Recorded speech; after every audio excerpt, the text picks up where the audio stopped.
오늘 성도님들과 함께 본문을 읽은 것처럼 바울 사도는 자기 복음을 십자가의 도라고 부르고 있습니다. 여기서 도라는 단어는 이제 원어 성경에서 로고스라고 하는 그 유명한 말을 번역한 단어입니다. 요한복음 1장 1절을 다 알고 계실 겁니다. 태초에 태초에 말씀이 계시니라고 그렇게 요한복음 1장 1절에서 말씀을 하시고 있습니다. 태초에 계셨던 그 말씀도 원어 성경에 로고스라는 단어가 쓰이고 있습니다. 이 점에서 오늘 십자가의 도라는 그 구절을 십자가의 말씀이라고 번역을 해도 손색이 없습니다. 복음이란 바로 이렇게 예수께서 못 박혀 달리신 십자가, 그 십자가에 관한 말씀입니다. 십자가 없는 복음이라는 것은 김치 없는 김치찌개, 뜨거운 아이스 아메리카노 그런 식으로 전혀 말이 되지 않는 모순된 말입니다. 십자가의 지혜라는 것은 인간의 지혜와 서로 거스릅니다. 멸망하는 자들에게는 미련한 것이기 때문에 가치 없는 것으로 취급을 당하기도 합니다. 그렇지만 십자가와 거스르는 지혜는 전혀 지혜가 아닙니다. 오히려 그리스도를 버리고 그리스도에게서 멀어지고 은혜를 잃어버리는 그런 비참한 타락에 불과한 것입니다. 십자가는 가장 근본적이고 절대적인 진리고 인간이 넘볼 수 없는 수준에 있습니다. 십자가는 멸망하는 자들에게는 미련한 것으로 보이지만은 오히려 하나님께서 친히 십자가를 통해서 세상의 지혜를 미련한 것으로 만들어 버리셨습니다. 고린도후서 10장 5절을 보시면은 하나님께서는 모든 이론을 파하며 하나님 아는 것을 대적하여 높아진 것을 다 파하고 모든 생각을 사로잡아 그리스도에게 복종케 하신다고 말씀하고 있습니다. 오늘 본문에서도 지혜 있는 자들의 지혜를 멸하고 총명한 자들의 총명을 폐하리라고 그렇게 말씀을 주셨습니다. 이사야 29장 14절을 보시면은 그러므로 내가 이 백성 중에 기이한 일, 곧 기이하고 가장 기이한 일을 다시 행하리니 그들 중에서 지혜자의 지혜가 없어지고 명철자의 총명이 가려지리라. 그들 중에서 지혜자의 지혜가 없어지고 명철자의 총명이 가려지리라라고 그렇게 말씀을 주시고 있습니다. 그렇지만 구원을 얻는 우리에게는, 우리 저와 성도님들에게는 십자가의 도는 하나님의 능력입니다. 로마서 1장 16절에 보면은 복음이라는 것이, 다시 말해서 이 십자가의 도라는 것이 모든 믿는 자에게 구원을 주시는 하나님의 능력이라고 말씀하고 있습니다. 십자가에 달리시는 그 예수 그리스도를 믿는 모든 사람에게, 십자가에 달리신 예수 그리스도를 믿는 모든 사람에게 구원을 주시는 것입니다. 십자가의 말씀이라는 것은 믿는 자들만이 경험할 수 있는, 믿는 사람들이 경험할 수 있는 하나님의 능력입니다. 사람을 변화시키는 것은 세상의 지혜나 지식이 아니라 십자가의 능력입니다. 복음의 능력이고 하나님의 말씀의 능력입니다. 하나님의 지혜에 관해서 말씀을 드리자면은 이 세상은 자기 지혜로 하나님을 알 수가 없습니다. 인간은 아담 이래로 타락한 처지에 있습니다. 하나님을 알 수가 없고 스스로의 지혜로는 하나님을 분명하게 알 수가 없습니다.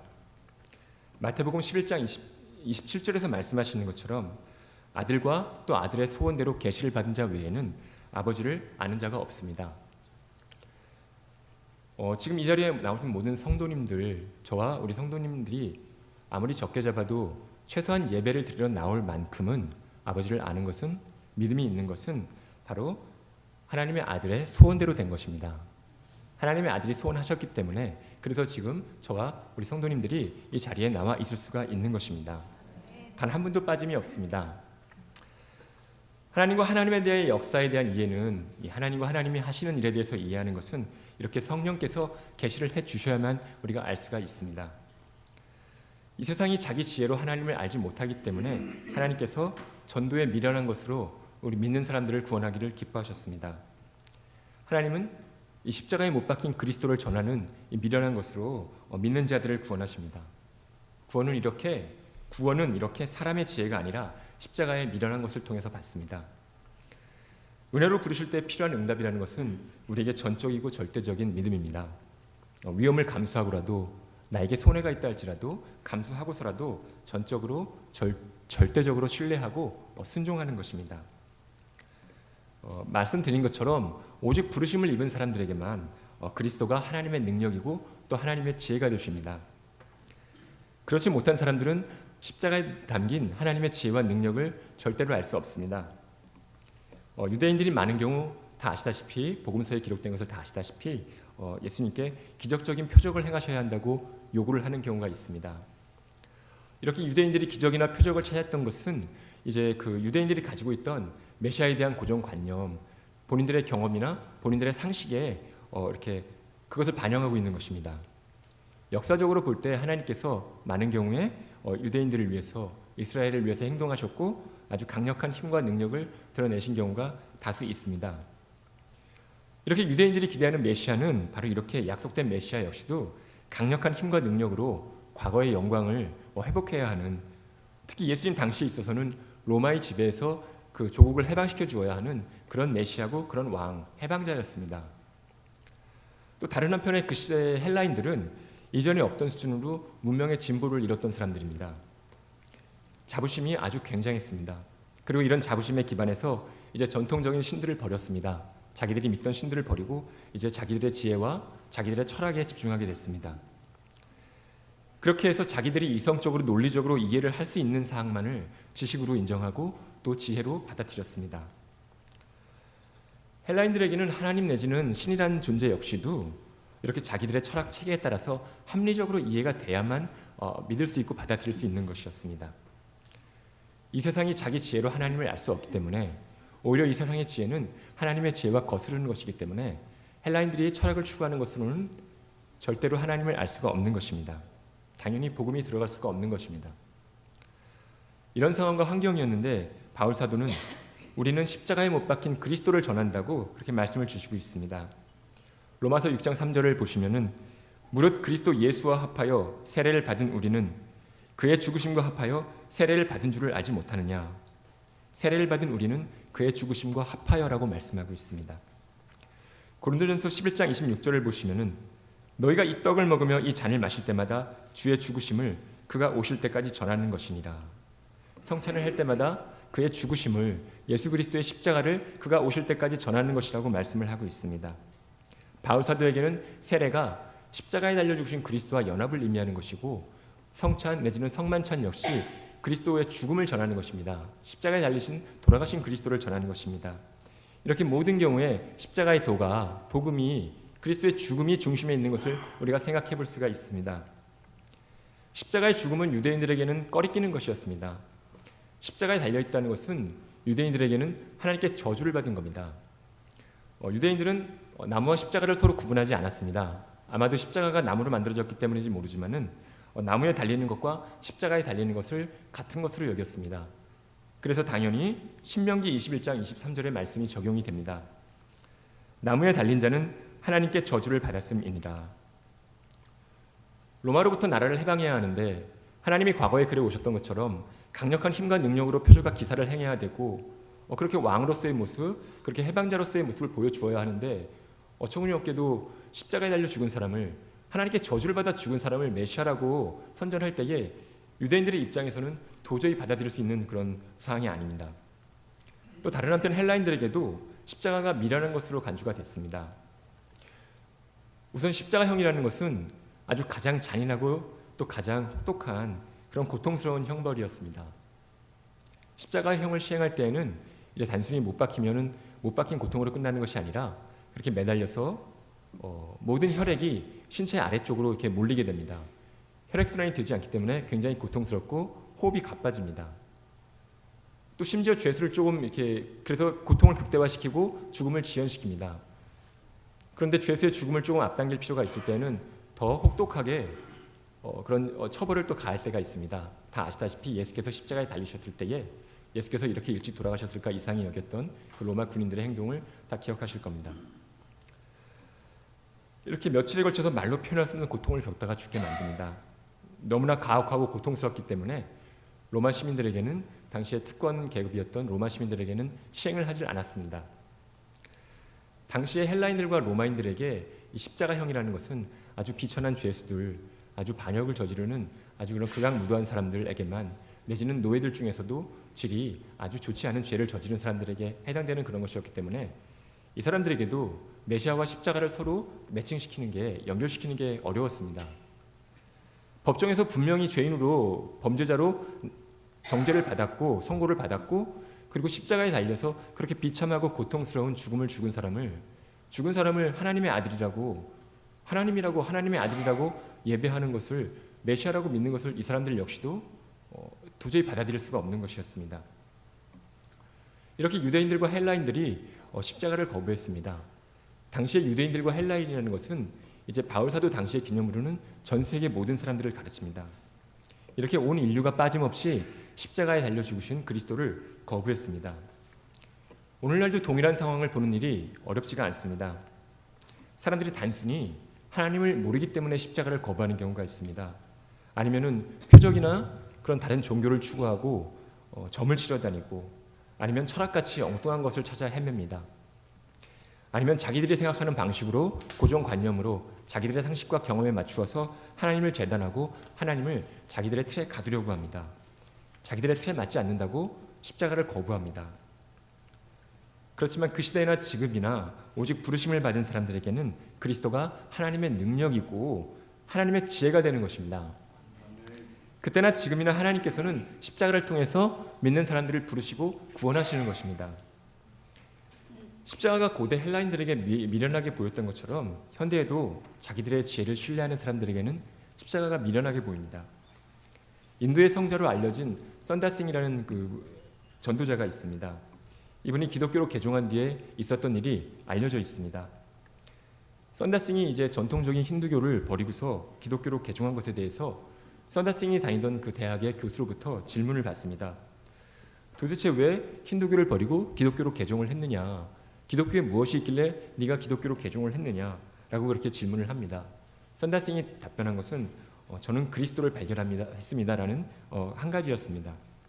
그런데 그 교수는 이미 그리스도에 대해서 머릿속 지식으로 듣고 읽어서 알고 있는 사람이었습니다. 아니, 그리스도를 묻는 게 아니고 거기 무슨 원리나 무슨 가르침이나 무슨 철학이나 무슨 교훈이 있었길래 네가 기독교로 개종을 했니? 네가 힌두교를 버리고 기독교로 옮겨갔니? 라고 되물었습니다. 썬다싱은 여전히 답변했습니다. 내가 발견한 특별한 게 바로 그리스도입니다. 사람의 지혜와 철학을 추구하는 그 교수에게, 자기를 지성인으로 생각하고 십자가를 무시하는 그 교수에게 이 썬다싱의 답변은 관심 대상이 아닙니다. 오히려 거리끼는 것이고 미련한 것일 수 있습니다. 그렇지만 예수 그리스도를 알고 예수 그리스도를 통해서 하나님의 구원과 또 능력을 경험하는 것만큼 그렇게 특별한 것은 없습니다. 그 시절에 하나님의 지혜였던 십자가가 오늘도 여전히 하나님의 지혜입니다. 바울 당시에 자기들의 의를 의지했던 그런 유대인들에게 십자가는 걸려 넘어지게 하는 것이었습니다. 오늘날에도 동일합니다. 자기 지혜를 의지하겠다는 사람들은 십자가에 걸려 넘어지게 됩니다. 그렇지만 그 시절이나 오늘날이나 동일하게 변함없이 부르심을 받은 우리에게는 여전히 십자가가 구원을 주시는 하나님의 능력입니다. 고린도전서 2장 1절로 5절을 보시면 바울 사도가 형제들아 내가 너희에게 나아가 하나님의 증거를 전할 때에 말과 지혜의 아름다운 것으로 아니하였나니 내가 너희 중에서 예수 그리스도와 그의 십자가에 못 박히신 것 외에는 아무것도 알지 아니하기로 작정하였음이라고 말씀하고 있습니다. 말과 지혜의 아름다운 것으로 하지 아니하였고 오직 그리스도와 그의 십자가에 못 박히신 것만을 그렇게 기억하고 전했다는 뜻입니다. 이렇게 사람의 지혜가 아니라 십자가에 못 박히신 그리스도를 전하는 것에 믿음을 두는 사람들의 이 존재가 우리 십자가의 능력과 은혜를, 십자가의 지혜와 능력을 증거하는 것입니다. 이렇게 부르심을 받은 사람들, 그래서 믿게 된 사람들, 또 저와 성도님들의 존재가 그 자체로 십자가가 하나님의 능력과 지혜임을 증거하는 것입니다. 그 시절이나 지금이나 복음은 부르심을 받은 사람들만이 경험할 수 있는 하나님의 능력입니다. 십자가는 사람이 내세우는 지혜에 비해서 미련한 것으로 보일 수도 있습니다. 그렇지만 하나님의 미련한 것이 사람보다 지혜 있고 하나님의 약한 것이 사람보다 강합니다. 십자가에서 하나님은 인간보다 지혜롭습니다. 오히려 인간의 지혜를 멸해버리십니다. 인간의 지혜를 패하십니다. 하나님의 어리석은 것이 인간의 지혜가 할 수 없는 일을 이루는 것입니다. 십자가에서 하나님께서 용서를 통해서, 은혜를 통해서 원수를 이기고 승리하신 것입니다. 십자가를 통해서 예수 그리스도 우리 주로 더불어서 우리가 교제케 하시는 것입니다. 고린도전서 1장 9절에 보시면은 너희를 불러 그의 아들 예수 그리스도 우리 주와 더불어 교제하게 하시는 하나님은 미쁘시도다라고 말씀하고 있습니다. 세상 지혜가 아니라 그리스도의 십자가가 우리가 예수 그리스도와 교제하는 것을 가능하게 하는 것입니다. 십자가를 대하는 태도가 어떤가, 십자가에 대해서 어떤 태도를 취하는가만큼 그렇게 신앙인과 불신앙인의 차이를 드러내는 것도 없습니다.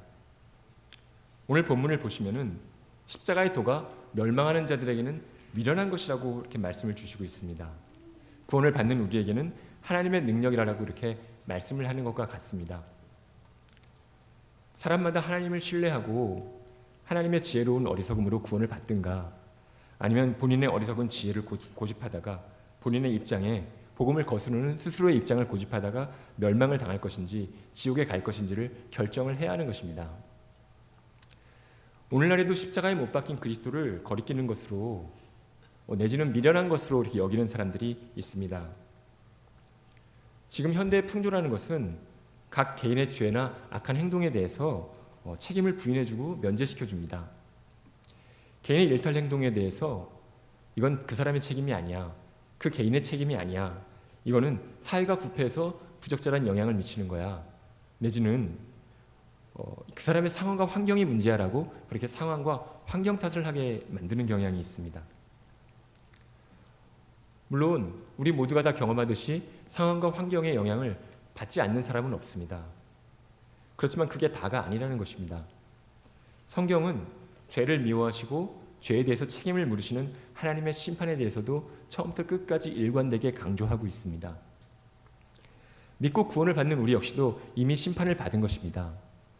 우리가 그리스도 예수 안에서 이미 심판을 받은 것입니다. 예수께서 우리를 대신해서 심판을 받으셨습니다. 십자가에서 심판을 받으셨습니다. 우리 죄와 허물을 스스로 짊어지셨고 또 없애버리셨습니다. 사람마다 회개하고 예수 그리스도를 믿어서 우리가 죄에서 해방되고 새로운 사람으로 거듭나게 하시는 것입니다. 세상 풍조에 거스르게 되면은 우리가 미련하다고 욕을 먹을 수밖에 없습니다. 비판을 받을 수밖에 없고 또 조롱을 받을 수밖에 없습니다. 오늘날에는 다른 종교인들 당연하고 또 철학자들도 당연하고 이런저런 사람들이 당연하게 복음을 비웃습니다. 근데 문제는 뭐냐면은 더 어이가 없는 것은 교회 안에 있는 사람들이, 심지어 신학자라는 사람들이 그리스도의 십자가를 부인하는 이런 당혹스러운 세상에서 지금 우리가 살고 있습니다. 인간의 죄에 대해서 얘기하는 것을, 심판에 대해서 얘기하는 것을 좀 야만스럽고 잔인한 것으로, 하나님을 왜곡하는 것으로, 거리끼는 것으로, 이렇게 미련한 것으로 간주합니다. 그리고 오직 하나님 사랑만 이야기해 주는 걸 좋아합니다. 하나님 사랑 이야기하고 심판 같은 거, 십자가 같은 거, 죄 같은 거 이야기하지 않는 것이, 오직 사랑만, 용서만, 관대함만 이야기하는 것이, 그게 지적이고 이성적인 것으로, 뭔가 문명적인 것으로, 그게 현대적인 것이고, 그게 진보하고 뭔가 진보된 생각, 발전된 그런 사상인 것처럼 그렇게 치부를 합니다. 상담이 나쁘다는 건 아니지만은 기독교 상담을 하신다는 분들도 있는데, 이분들이 기독교 상담이라고 내세우면서도 성경 공부하지 않습니다. 기도하지 않습니다. 또 죄에 대한 고백도 없습니다. 그냥 세상 상담과 똑같이 세상 상담 이론, 심리학 이론 들이밀고 거기에 대해서 사람을 상담해주고 치료 모델로서 접근을 합니다.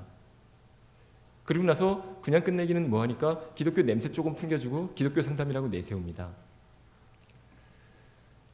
오늘 본문은 상황이 이럼에도 불구하고 전 인류가 다 이런 식으로 십자가를 부인하고 십자가에 어긋나게 거스른다 할지라도 십자가에 못 박힌 그리스도를 전해야 한다고 말씀하는 것입니다. 우리가 복음을 전하면서 듣는 사람들 입맛에 맞춰가지고 거기서 믿기 편한 복음만 만들어 버리면은, 세상을 거스르기 싫다고 우리가 그 사람들을 그 믿기 편한 복음을 만들어준다고 하면은 우리가 복음을 왜곡할 수밖에 없습니다. 이미 말씀을 드린 것처럼 우리는 아담 이래로 전적으로 타락한 존재이고, 우리가 그 사람들이 믿기 편한 그런 복음을, 원하는 복음을 만들어준다고 하면은 이 타락한 인간의 기준을, 타락한 인간의 바램을 우리가 충족시켜 주는 것이기 때문입니다. 복음을 왜곡시킬 수밖에 없는 것입니다. 하나님의 지혜에 있어서는 이 세상이 하나님을 절대로 알 수가 없는 것입니다. 그렇지만 우리가 어리석고 미련한 보이는 십자가를 바르게 믿는 사람들은 복음이 하나님의 능력이고 또 복음이 하나님의 지혜라는 것을 경험해 왔습니다. 해묵은 십자가의 도를 바르게 믿는 사람들만이 경험해 왔습니다. 하나님의 십자가의 도가 하나님의 능력이고 하나님의 지혜라는 것을 우리가 더 깊이 더 생생하게 깨닫고 경험하시기를 바랍니다. 우리가 알고 예배하고 또 전하시기 바랍니다. 기도하겠습니다.